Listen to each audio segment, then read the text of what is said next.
Pai e Filha fazendo aí um dueto para a honra e glória do nosso Deus. Irmãos, que satisfação voltar aqui à Vargem Grande do Sul. Eu não imaginaria receber esse presente, de vê-los novamente. E por que é que eu saio de uma distância relativamente grande para vir aqui? É para rever e conhecer aqueles antecipadamente que eu vou ver lá no céu. Amém. Eu escolhi um tema nessa manhã, cujo objetivo é trabalhar sobre a justificação.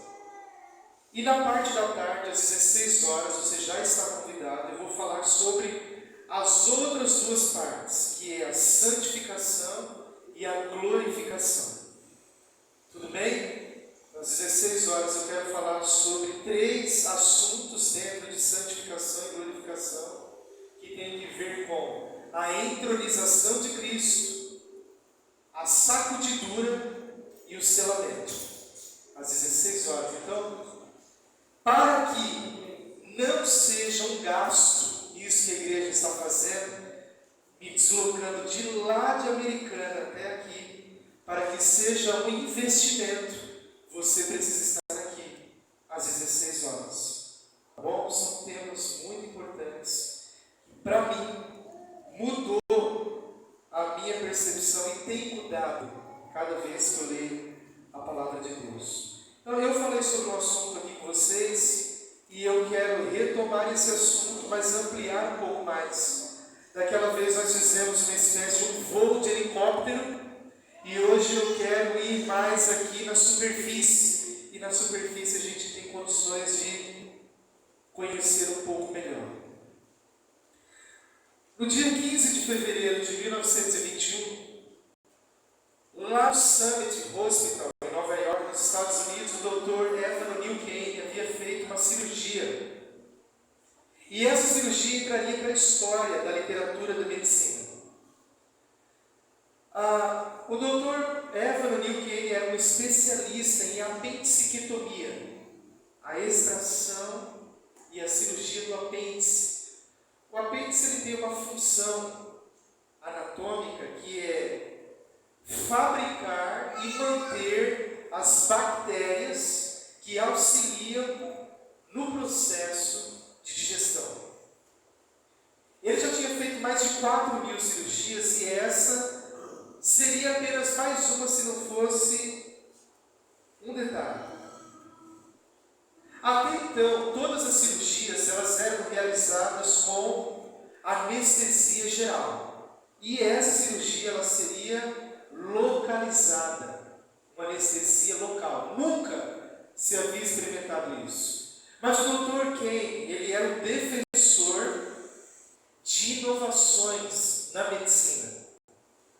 E agora eles começaram a procurar um voluntário, uma pessoa suficientemente corajosa para se submeter a essa primeira intervenção cirúrgica com anestesia local. E ele começou então a garimpar, até que finalmente foi encontrada uma pessoa. Os repórteres e jornalistas foram chamados. Eles estavam ali numa tremenda expectativa para saber como seria a cirurgia. E depois, então, o Dr. Kane daria uma entrevista para falar como é que foi que ocorreu todo o processo cirúrgico. A cirurgia, então, que seria liderada pelo Dr. Kane, estava ali com outros cirurgiões, enfermeiros, anestesista. E durante o procedimento cirúrgico, o paciente voluntário reclamou apenas de alguns infortúnios que são peculiares, eles são próprios desse tipo de intervenção cirúrgica. Havia o medo de que o efeito da anestesia local ele fosse embora e o paciente então pudesse morrer. Por isso foi difícil encontrar alguém suficientemente corajoso para se submeter a isso. Então essa pessoa estava ali. E o fato é, queridos, que a cirurgia foi um sucesso. O paciente então foi levado para o pós-operatório. Os repórteres estavam lá. doutor Kay, então, ele foi chamado para a coletiva de imprensa. E a primeira pergunta, qual pergunta vocês acham que foi? Todos estavam curiosos para saber o quê? O nome do voluntário. E o doutor Evan O'Neill Kay, então, diz o seguinte: o nome do voluntário se chama Evan O'Neill Kay. O próprio médico tornou-se paciente, a fim de que os pacientes pudessem acreditar no médico. Isso me faz lembrar do Deus que se tornou homem, a fim de que o homem pudesse acreditar em Deus. Eu tenho um amigo que diz o seguinte: todo homem quer ser rei, e todo rei quer ser Deus, mas apenas Deus que se tornar homem para salvar o homem. Há um livro na Bíblia muito especial, que é o livro de 2 Coríntios, a carta aos Coríntios. E Paulo diz o seguinte: tudo isso provém de Deus, que nos reconciliou, grave bem essa palavra, nos reconciliou consigo mesmo. Veja, essa reconciliação foi feita com Deus, Ele mesmo, a Bíblia diz, nos reconciliou consigo mesmo, por meio de Cristo, e nos deu o ministério da reconciliação. Ou seja, que Deus em Cristo estava reconciliando consigo o mundo, não lançando em conta os pecados dos homens. Deus não atribuiu responsabilidade do pecado, dessa condição de separação, Ele não lançou na nossa conta. A Bíblia está dizendo que Ele confiou a mensagem da reconciliação. Portanto, veja, uma conjunção conclusiva. Depois de apresentar os argumentos, o pastor Paulo, ele diz assim: portanto, somos embaixadores de Cristo, como se Deus estivesse fazendo o seu apelo por nosso intermédio. Por amor a Cristo, lhe suplicamos, reconcilie-se com Deus. Aí aqui esse verso, queridos, ele é muito importante. Ele diz assim: Deus tornou pecado por nós aquele que não tinha pecado, para que nele nos tornássemos justiça de Deus. O tema é Deus apaixonado. Se em algum momento da sua vida você fez o questionamento: por que você sofre? Por que o mal existe? Por que eu tenho que sofrer as consequências de uma escolha que alguém fez por mim? Eu quero te lembrar que Deus, Ele assumiu essa culpa e Ele não colocou na nossa conta essa culpa. E o nosso objetivo é responder como que Deus lidou com isso, quais foram as suas atitudes e o que Ele espera de mim e de você. O nosso objetivo hoje é responder essas perguntas. E eu quero mais uma vez convidar você para fechar os olhos para orarmos a Deus. Santo Deus, esse assunto, ele é por demais, Senhor, extraordinário. E nós te pedimos humildemente que o Senhor seja o supervisor dos nossos pensamentos, que eles estejam centralizados aqui e acima de tudo na Tua Palavra. E ao sairmos daqui, ó Deus, nós possamos louvar e agradecer o Teu santo nome. Amém. Nos abençoa neste culto e essa oração, Senhor, é assinada em nome de Jesus, o Senhor e Salvador de nossas vidas. Amém. Amém. Queridos, quando nós observamos a queda do homem e Deus lidando ali com o trato do pecado, Deus ele chama Adão e Deus então pergunta para Adão que ele fez o que ele fez. Então Adão apresenta uma justificativa. Deus tira o foco de Adão e agora ele muda para Eva. Eva, por que você fez o que fez? E Eva então apresenta a sua justificativa. Só que quando ele vai agora, e Eva diz: olha, a serpente me enganou e eu comi. Deus não pergunta nada para a serpente. Deus simplesmente ele dá uma sentença, que é o Evangelho no Evangelho. Ok? O Evangelho em Gênesis. Ele diz assim: porém, inimizade entre ti e a mulher. descendência e a sua descendência. Essa te ferirá a cabeça e tu lhe ferirás o calcanhar. É a primeira profecia da Bíblia. E veja que lá não aparece a palavra pecado, em Gênesis 3. Deus agora, Ele não dialoga com a serpente, Ele simplesmente aplica uma sentença. Por quê? Satanás, ele se encontrava numa posição diferente do homem. A Bíblia diz assim, a Bíblia não, Deus diz através de Ellen White: o homem, porém, foi enganado, ali na figura de Eva, né, que Adão não foi enganado. Paulo diz isso lá em Timóteo. Adão, ele pecou deliberadamente, ok? Ele pensou, ele analisou, ele agiu, foi deliberado. Eva foi enganada. E Adão, conscientemente, ele, como se dissesse para Deus: Senhor, eu percebi que algo errado havia acontecido com a mulher. Mas como é que eu poderia amar essa mulher que o Senhor me deu, tão somente quanto me fosse conveniente? Eu sabia disso. Então ele embarcou em uma canoa furada, sabendo disso. Mas Eva foi enganada. Aí diz assim, ó: o homem, porém, foi enganado. A humanidade foi enganada. Obscureceu-se no espírito pelo sofisma, pelo engano de Satanás. O que é sofisma? É você apresentar algo enganoso, uma mentira, como se fosse a verdade.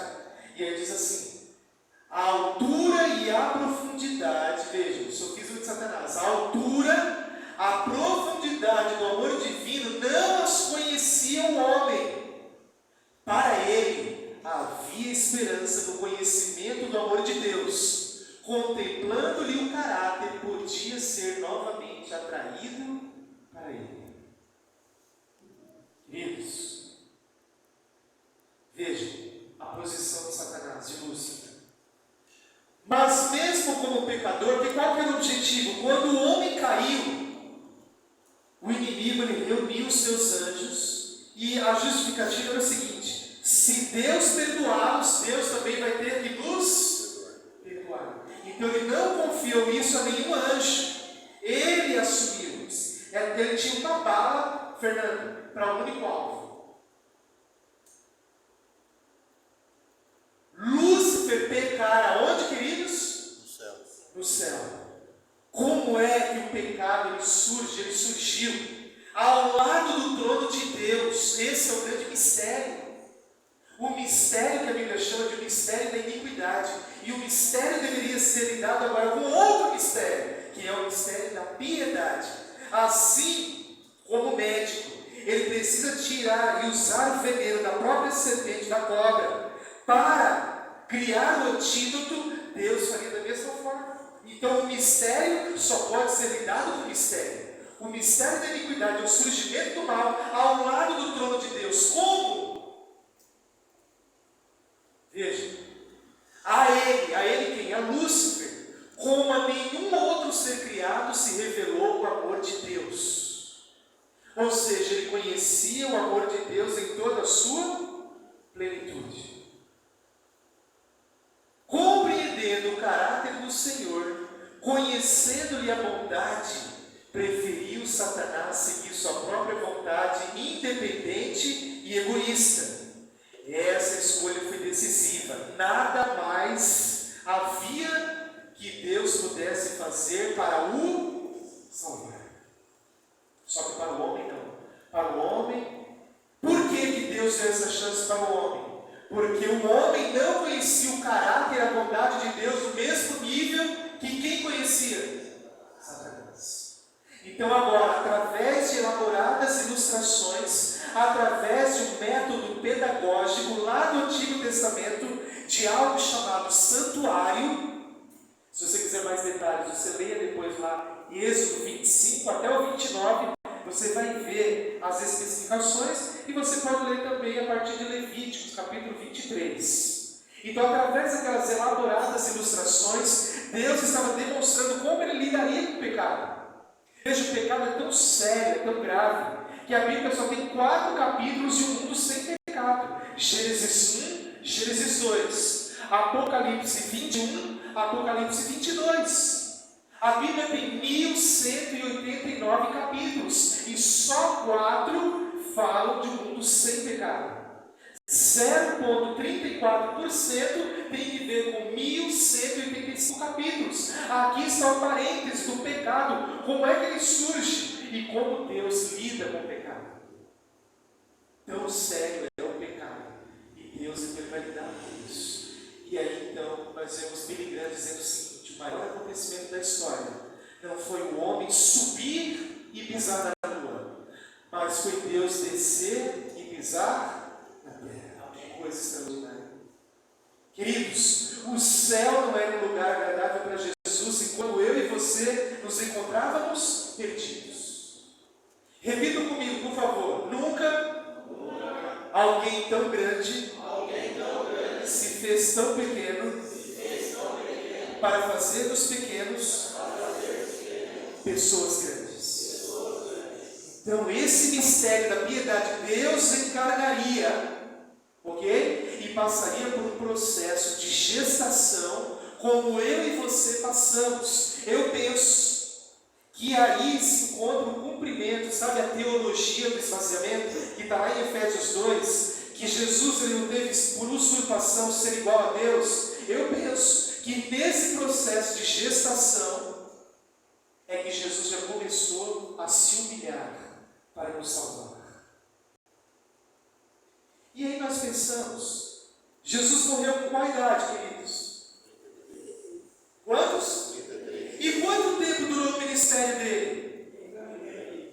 3 anos e meio, não é isso? Não parece ser inútil todos esses outros anos? Mas veja, até na profissão Deus nos ensina. A profissão de carpinteiro, meu pai foi por grande parte da vida dele carpinteiro. E o meu pai tem a habilidade de pegar uma madeira sem forma e sem vida e enxergar nela algo útil e belo, porque ele consegue transformar em um pedaço de toco, um móvel que você pode colocar lá na sua estante. Olha o que Jesus faz comigo e com você. A nossa vida miserável, antes de conhecer Jesus, nós, de repente, tínhamos uma linguagem torpe, um comportamento que se distanciava dos princípios do céu, os nossos gestos, a nossa fala, a nossa linguagem em si, a nossa comunicação é diferente, as nossas ações, e Deus enxergou em mim e você lindos móveis, e acima de tudo, não apenas o aspecto estético, visível, sobretudo o aspecto de utilidade, de funcionalidade. Porque esse Deus que morreu de braços abertos não combina com o cristão que vive de braços cruzados. Então ele olha para nós com utilidade. Nós somos úteis. Primeira razão foi essa. Jesus é capaz de olhar para um pedaço de toco e vê-lo algo que útil e belo. Segunda razão. Ele estava trabalhando todos os dias com os instrumentos que seriam usados na sua própria execução. Madeira, martelo e pregos. Você se sente estressado de vez em quando no seu dia a dia? Jesus trabalhava todos os dias com os instrumentos que seriam usados na sua própria execução. E mesmo assim, de acordo com Augusto Cury, ele era um mestre no palco da existência. Jesus não era estressado. Penso que este foi a segunda razão, a segunda justificativa para ele aceitar e se submeter a ser um carpinteiro. Marcos capítulo 14, queridos, abra a Bíblia de vocês. Eu estou olhando de vez em quando aqui, vocês estão gravando, de vez em quando estou olhando para aí, só para chamar a atenção também de quem está assistindo. Este evangelho ele é crucial para nós, tá bom? Marcos capítulo 14, verso 32. Marcos 14.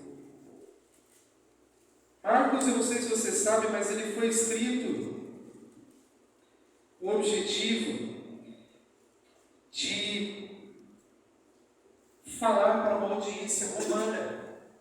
O livro de Mateus é escrito para uma audiência judaica. Os judeus, é o Messias que é prometido, que está ali todo o texto, está cumprindo as profecias. Marcos agora é a audiência judaica. Pedro dita e Marcos escreve. E nós temos Lucas, que é um livro cuja audiência é os gentios, ou seja, não o judeu. E o livro de João, o Evangelho de João, é escrito para a igreja.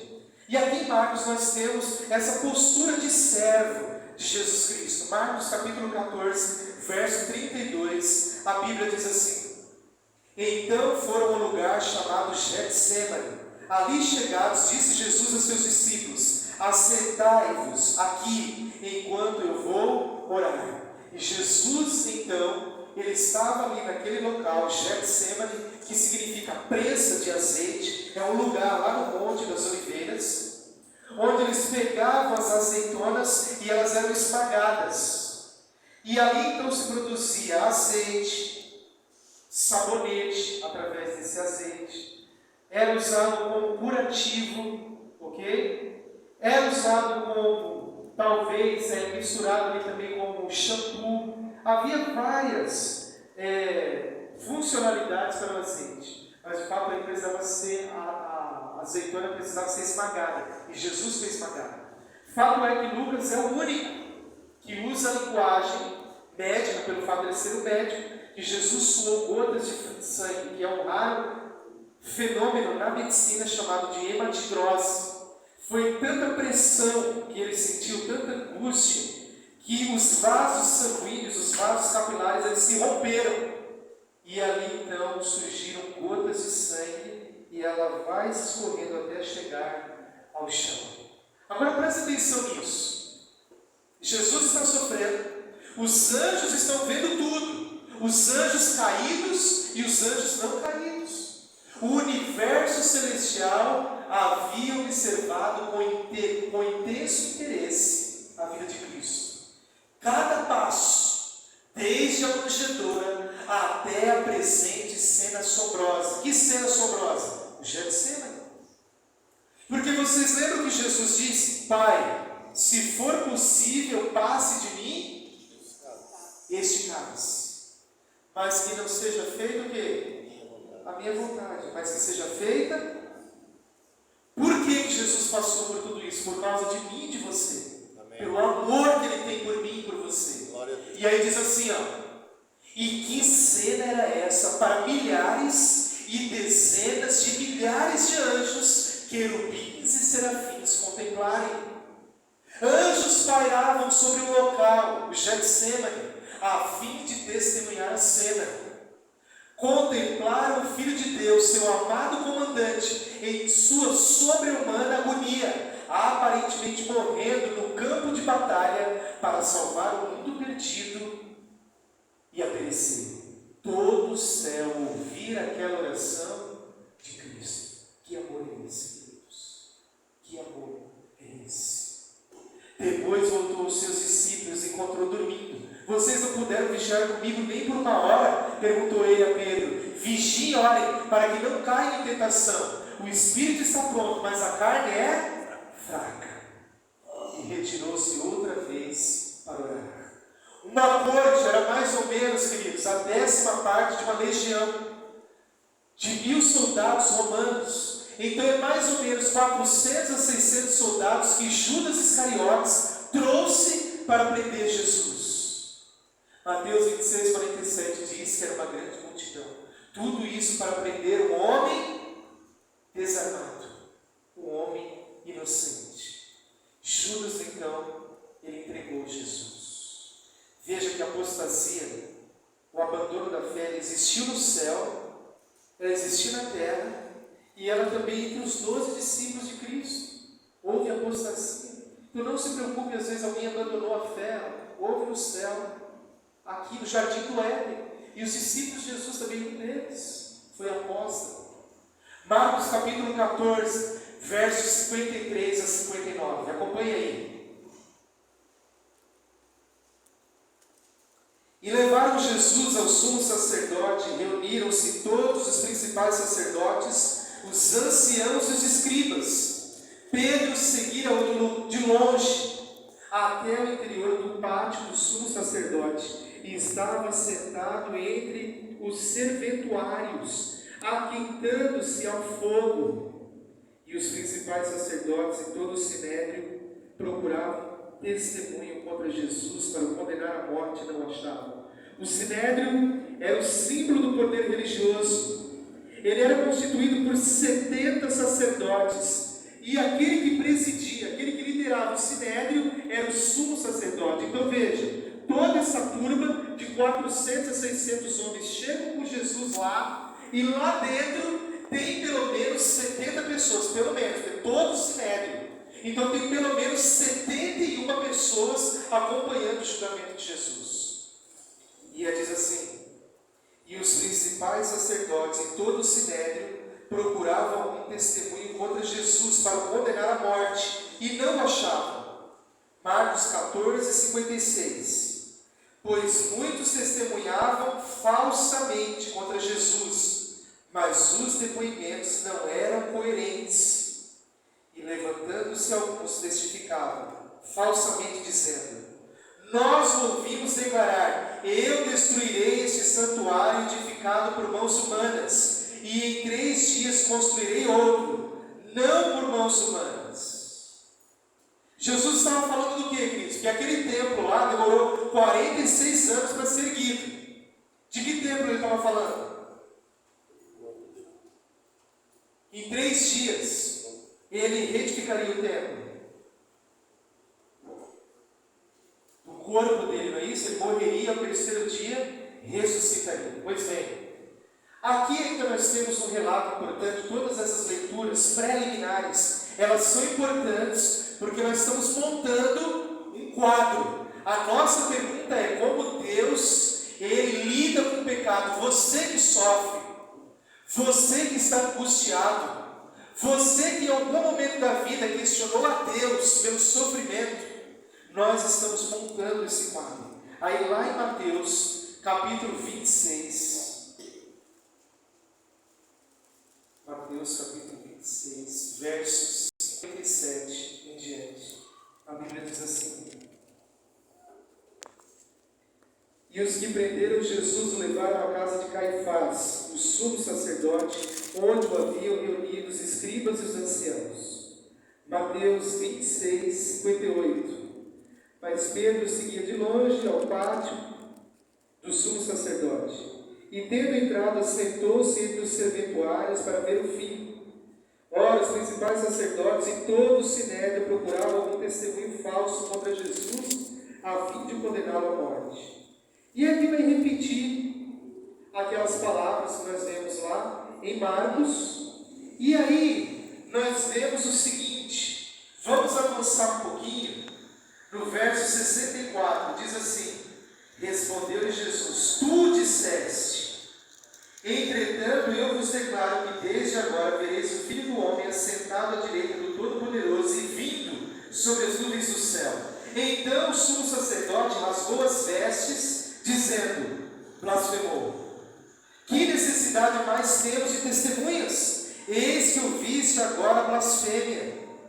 Que vos parece? E responderam eles: é réu de morte.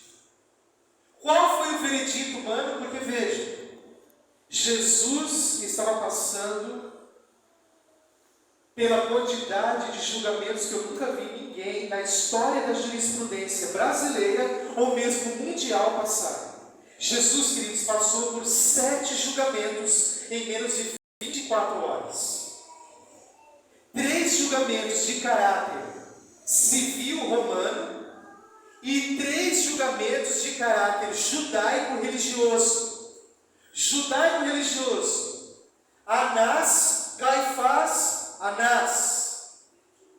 Civil romano: Pilatos, Herodes, Pilatos de novo. 3 de um lado, 3 de outro. E agora tinha mais um julgamento, que era o julgamento do próprio Deus. Porque Deus estava julgando quem? A humanidade perdida, a humanidade caída.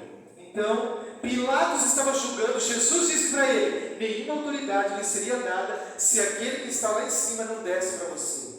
Então Jesus está julgando ele. E aqui nós vemos os elementos que trazem os detalhes do sofrimento de Cristo. Depois você pode ler aí em Marcos 15, 16 a 20. Eles colocaram uma espécie de turbante na cabeça de Cristo, porque a paródia não era contra o líder político, mas contra o líder religioso. E o líder religioso, que era a autoridade máxima, o sumo sacerdote, ele usava um turbante como esse daí.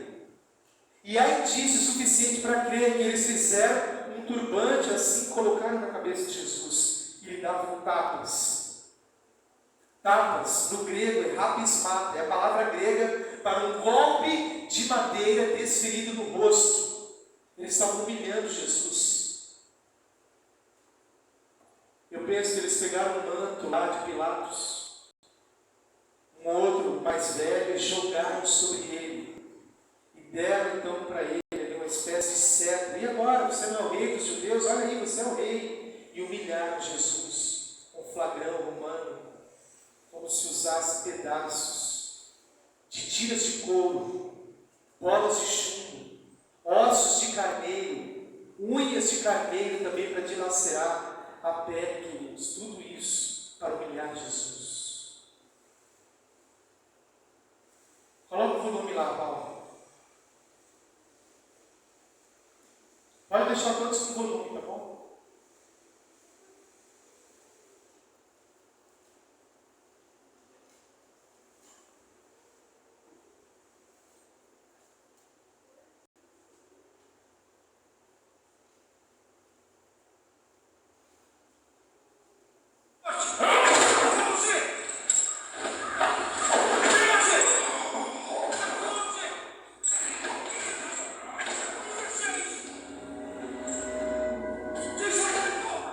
Os anjos estão contemplando tudo isso, queridos. Desde a manjedoura até esse episódio, os anjos estão acompanhando tudo.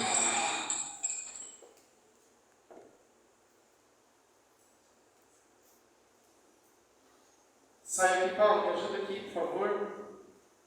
Coloca aí na apresentação.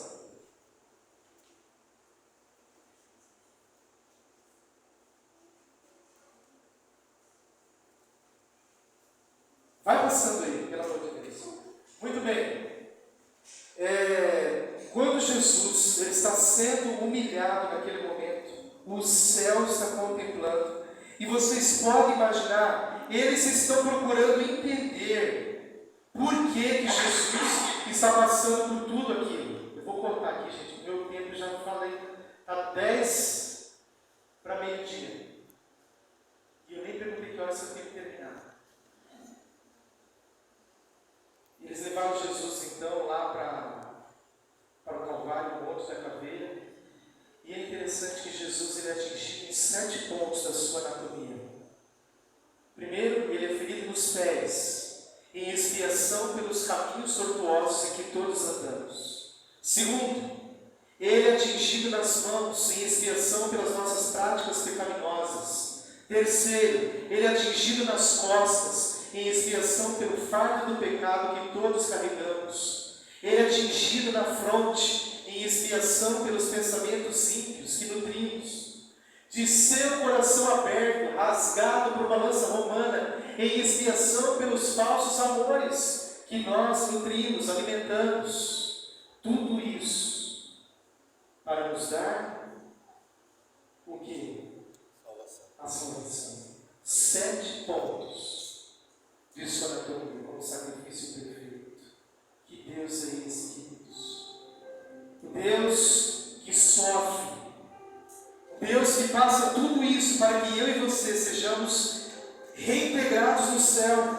O terror, o susto, a angústia terrível de sentir-se carregando todos os pecados dos homens devem ter esmagado Jesus. Tal tensão extrema produz o rompimento das finíssimas veias capilares que estão sobre as glândulas sudoríparas.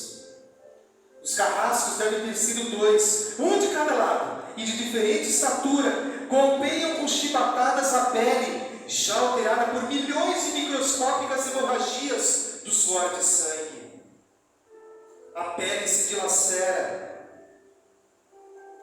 e se rompe, o sangue espirra. A cada golpe, Jesus reage em um sobressalto de dor. Jesus caminha com os pés descalços pelas ruas de terreno irregular, cheio de pedregulhos. O sangue começa a escorrer, ele é deitado de costas, as suas chagas se incrustam de pedras e pedregulhos, depositam-no sobre a broca, aquele braço aperta. Os algozes são as medidas. Com uma broca é feito um furo em madeira para facilitar a penetração dos pregos. Os carrascos pegam um prego, apoiam-no sobre o pulso de Jesus e com um golpe certeiro de martelo plantam e o rebatem sobre a madeira. Jesus deve ter contraído o rosto assustadoramente. O nervo mediano é lesado. Pode-se imaginar isso quando ele é lesado como se fosse um violinista, com a corda esticada sobre a cravelha, produzindo uma dor terrível, se espalhando pelos nervos do braço até atingir o sistema nervoso central. O carrasco e seu ajudante empunham a extremidade da trave, elevando Jesus, e eles então o jogam dentro de um buraco. Que sofrimento terrível foi esse, queridos? E lá na cruz, Jesus vai proferir 7 declarações. E a primeira declaração que Jesus dá é: Pai, perdoa-lhes, porque não sabem o que fazem. Queridos, ali, nesse momento, os teólogos dizem que é como se ocorresse uma interceptação de uma ação iminente. Veja, o pedido de Jesus, Pai, perdoa-lhes, foi feito por meio daquela oração como uma interceptação direta de uma ação iminente de Deus. Era como se Deus, na condição de Pai e em face do sofrimento do Filho, estivesse na iminência de agir, no sentido de livrá-lo daquele terrível sofrimento, deixando que a humanidade perecesse em seus pecados. E diante de uma possível ação do Pai, o Filho intervém e diz: Pai, perdoa-lhes. Então Deus, Ele também estava com as cordas do amor amarradas ali. Ele queria salvar o Filho, mas ao mesmo tempo Ele queria salvar a mim e você também. E é por isso que aquela frase de Jesus é como se impedisse Deus de vir ao seu encontro para salvá-lo.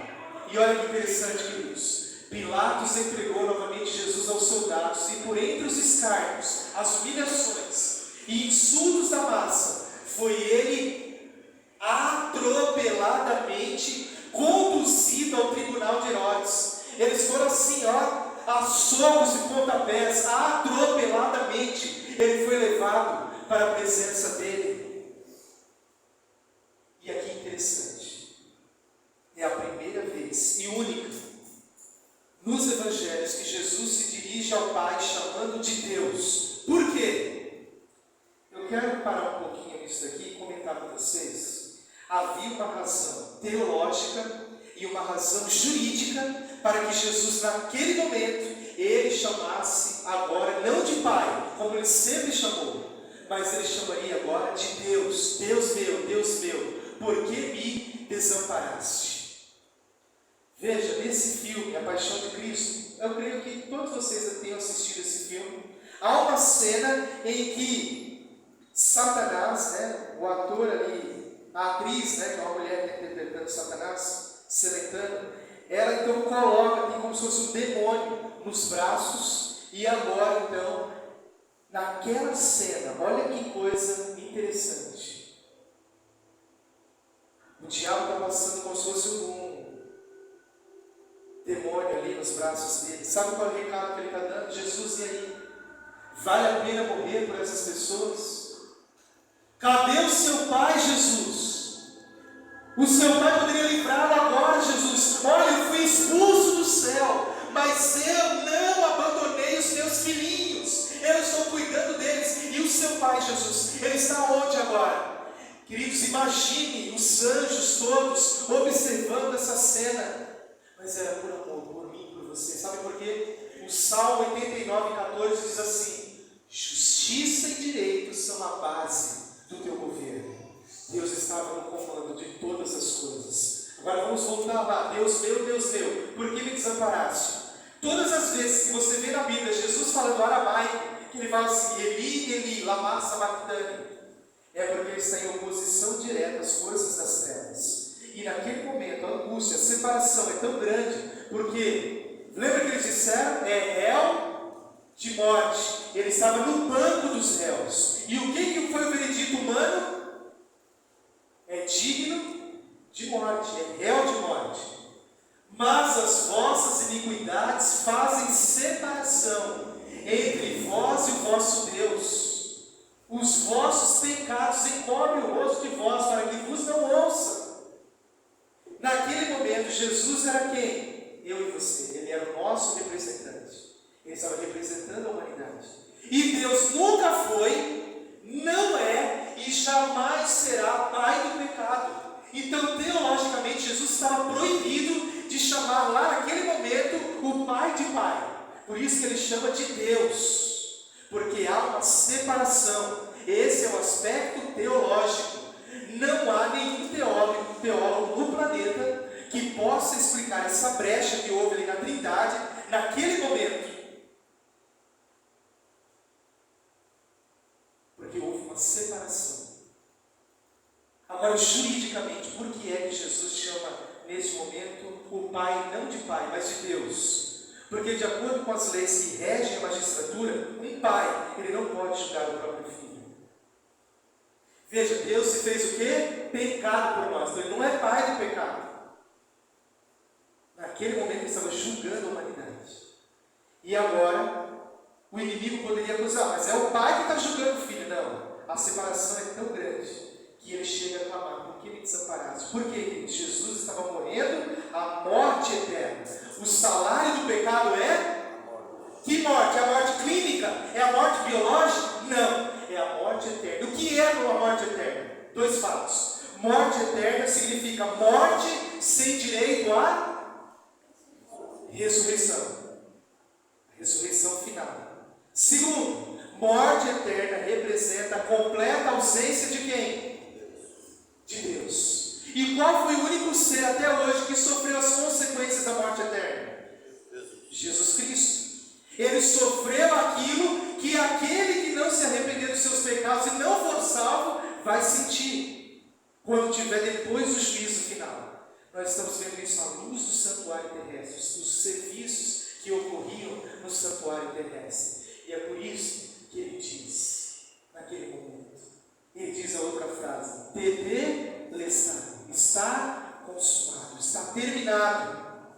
Uma dívida foi feita quando o ser humano entrou em rebelião com Deus. Agora Jesus estava o quê? Pagando essa dívida. Era uma expressão comum para um trabalhador comum, que quando ele terminava o trabalho que ele tinha que fazer, ele chegava para o patrão e dizia: tetelestai, ou seja, eu terminei tudo, eu paguei, a minha dívida está paga. Quando o condenado cumpria sua pena na cadeia, ele pegava uma cédula e ele tinha que andar com essa cédula e dizia assim: tetelestai, está consumado, está pago, eu não devo mais nada à justiça. Foi isso que Jesus fez. Queridos, olha para isso. Antes que os fundamentos da terra fossem lançados, o Pai e o Filho se haviam unido num concerto para redimir o homem, se ele fosse vencido por Satanás. Haviam-se dado as mãos num solene compromisso. Imagina, queridos, Pai e Filho, Deus Pai e Deus Filho dando as mãos, de que Cristo se tornaria o fiador da raça humana. Grave essa palavra, fiador. Esse compromisso, cumprir a Cristo, quando sobre a cruz soltar o brado: está consumado. Dirigir-se ao Pai, o pacto fora plenamente satisfeito. Agora ele declara: Pai, está consumado. Fiz, ó meu Deus, a tua vontade, concluí a obra da redenção. Se a tua justiça está satisfeita, quero que, onde eu estiver, também eles estejam comigo. Queridos, eu e você já fomos perdoados. Todos nós já estamos perdoados, todos. Isso vai ficar mais claro aqui. O que é ser um fiador? Eu peguei a ilustração aqui do aluguel. Ser fiador é assumir o papel de garantidor em contrato de aluguel. Isso significa que, caso o inquilino não cumpra com suas obrigações contratuais, como o pagamento do aluguel e encargos, o fiador será o responsável legal por quitar o quê? Essas dívidas. Ele foi o nosso fiador. O fiador é uma garantia de que o proprietário ou a imobiliária terá uma forma de receber os valores devidos, mesmo que o inquilino enfrente dificuldades financeiramente. Eu e você tínhamos como pagar essa dívida? Jesus, ele pagou a dívida de quem? Da igreja adventista? Dos cristãos? Não. Ele pagou a dívida de quem? Toda a humanidade está perdoada. Jesus veio para o mundo para quê? O que João diz? 1:29. Eis o Cordeiro de Deus que tira o pecado dos crentes? Não, o pecado do... Então Jesus Cristo morreu por quem? A dívida de todos está paga. Todos. Jamais é proferido uma oração, queridos. Olha esse verso. Eu descobri esse verso essa semana, me arrepiei. Eu estou lendo um livro, O que é Salvação. E diz assim, ó. Jamais é proferida uma oração, por vacilante que seja, jamais uma lágrima vertida, por mais secreta, e jamais alimentada, sincera nela de Deus, embora débil, que o Espírito de Deus não saia satisfazê-lo. Antes mesmo de ser pronunciada a oração, ou expresso o desejo do coração, sai graça de Cristo, para juntar-se à graça que opera na pessoa.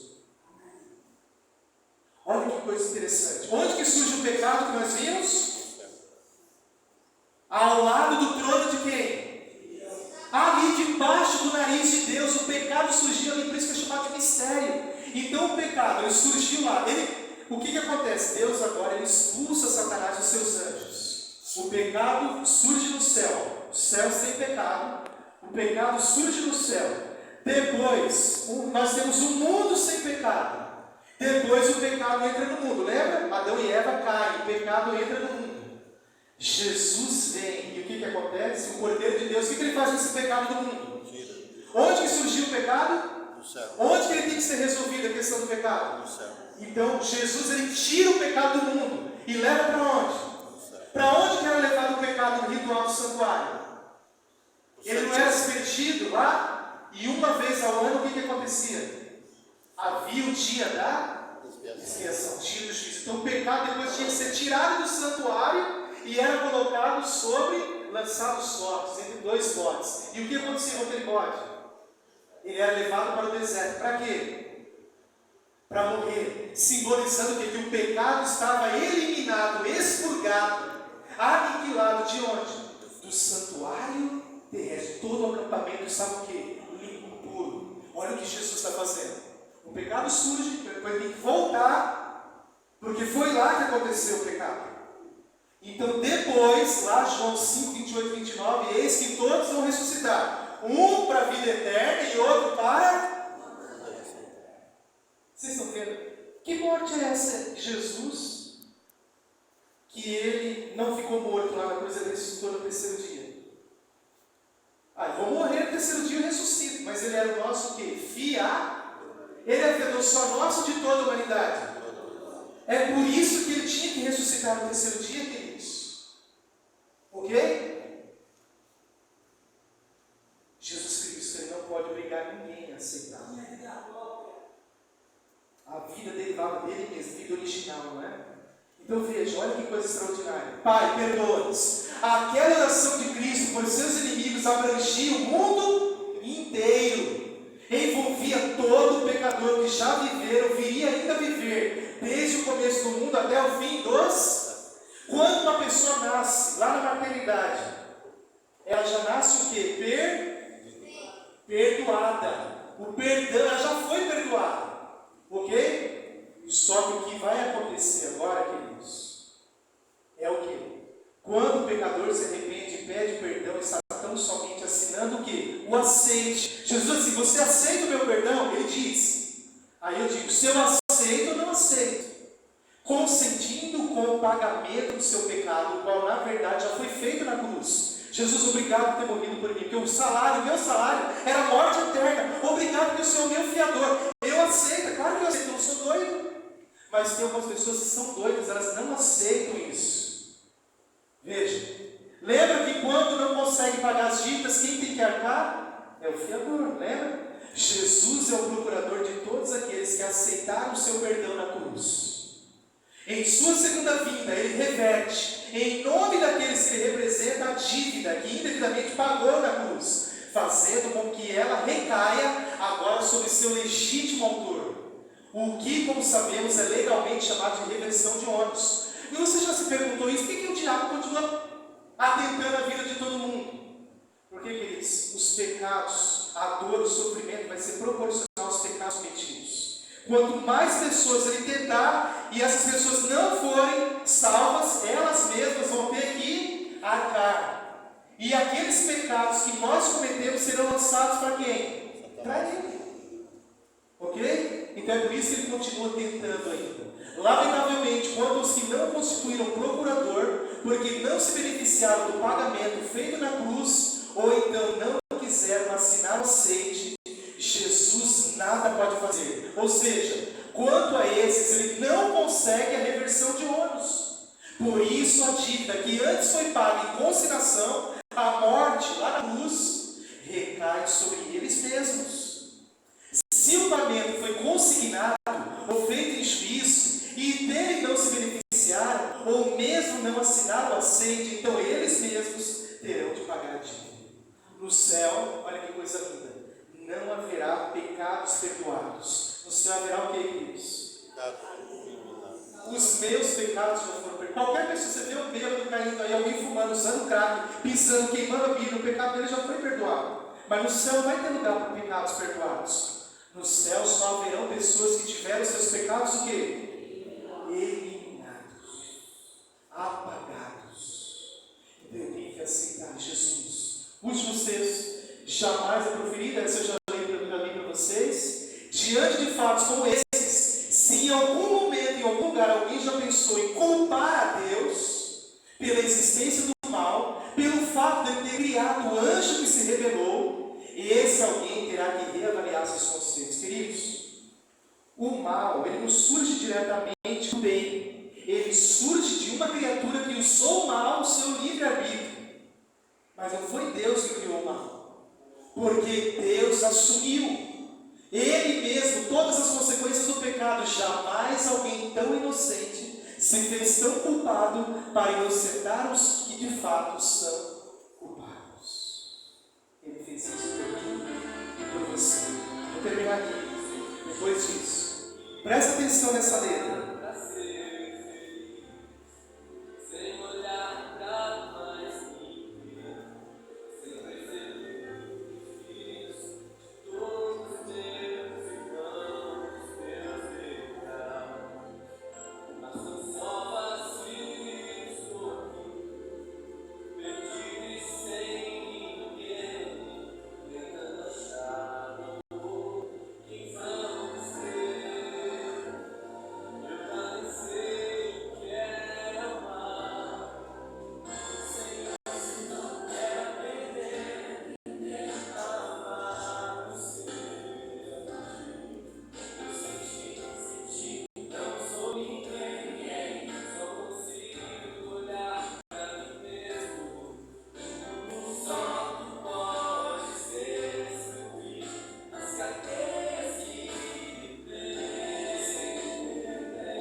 Pode deixar aí, tá, Paulo? Pode deixar aí.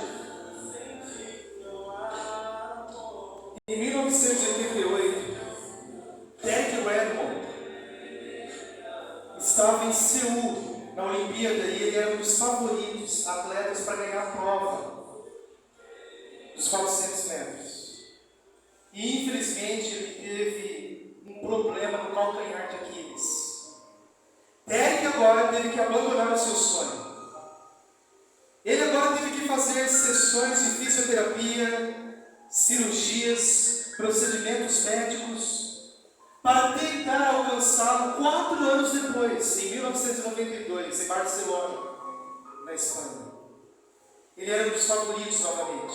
E ele liderava os primeiros metros da corrida. Só que de repente ele teve uma distensão muscular na coxa direita.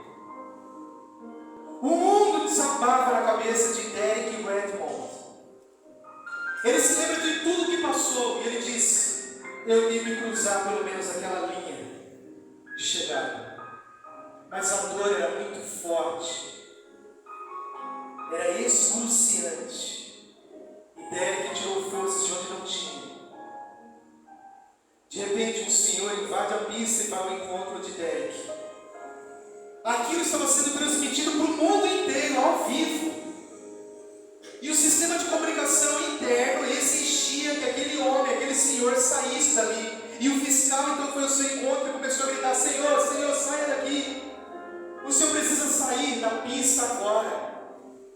E aquele senhor então disse para ele: este é Derek Redmond. E eu sou Jim Redmond. Eu sou o pai dele. E ninguém vai impedir que eu ajude meu filho. E ele então coloca as mãos nos ombros do próprio filho.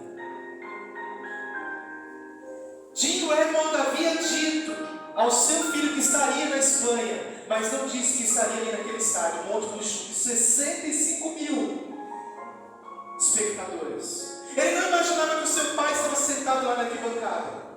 O seu pai, ao ver o seu filho caído, ele se levantou, driblou os torcedores e ele desceu e foi ao encontro do filho e disse: filho, você tem certeza que quer fazer isso? Ele disse: sim, pai, eu tenho. Então vamos juntos, se apoie em mim, porque nós vamos cruzar aquela linha, eu e você, juntos, pai e filho. Eu não sei se eu estou falando para alguém que se sente caído, humilhado. Eu quero te dizer que você já tem os seus pecados perdoados. E que Jesus te ama mais do que qualquer coisa. Ele te abraça, ele te acolhe. Ele diz: filho, filha, eu amo você. Eu deixei a glória do céu para vir ao seu encontro, porque eu te amo demais.